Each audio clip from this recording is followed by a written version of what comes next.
మేడిగడ్డ ప్రాజెక్టుపై రాజకీయ భేషజాలు లేకుండా నిపుణుల కమిటీ సూచనల మేరకే ప్రభుత్వం ముందుకు వెళ్తుందని మంత్రి శ్రీధర్బాబు కరీంనగర్ స్పష్టం చేశారు. కరీంనగర్లో ఆయన మాట్లాడుతూ, గత ప్రభుత్వంలాగా తాము నీటి పంపింగ్పై ఎలాంటి తొందరపాటు సాహసాలు చేయబోమన్నారు. ప్రస్తుతం ప్రాజెక్టు అంతా నేషనల్ డ్యామ్ సేఫ్టీ అథారిటీ పర్యవేక్షణలో ఉందని, వారు అర్ధరాత్రి అనుమతిచ్చినా పనులు ప్రారంభించడానికి ప్రభుత్వం సిద్ధంగా ఉందని మంత్రి వెల్లడించారు. 16,000 క్యూసెక్స్ వాటర్ ఉంది. 16,000 క్యూసెక్స్ వాటర్ ఉంది.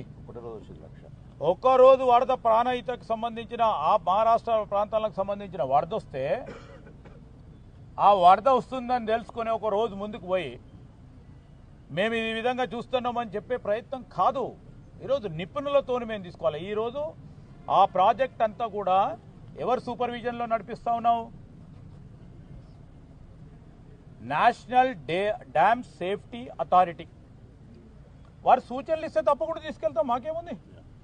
100% వాళ్ళు సూచనలు ఇస్తే ఇమ్మీడియట్గా రేపే మొదలు పెట్టమంటే రేపే మొదలు పెడతాను. ముఖ్యమంత్రి గారు చెప్పారు, ఇరిగేషన్ మంత్రి గారు చెప్పారు, వ్యవసాయ శాఖ మంత్రి గారు చెప్పారు.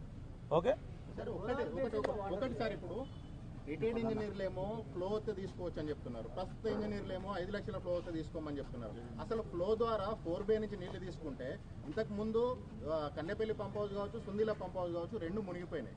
ఫ్లో వచ్చాయి. ఇప్పుడు ఫ్లో మీద సాహసాలు చేయొచ్చు అని అంటారు. అసలు అదే అందుకోసమే సాహసం చేసేటోళ్ళు చేసిండ్రు, సాహసం చేసిండ్రు. మీరే చూసిండ్రు మేడిగడ్డది. మేము ఆ విధమైన సాహసం చేయదలుచుకోలే. నిపుణులకు వదిలిపెట్టేస్తాం. నిపుణులు అర్ధరాత్రి మొదలు పెట్టామంటే అర్ధరాత్రి మొదలు పెడతాం, ముందుకు తీసుకెళ్తాం. రెండో అంశం,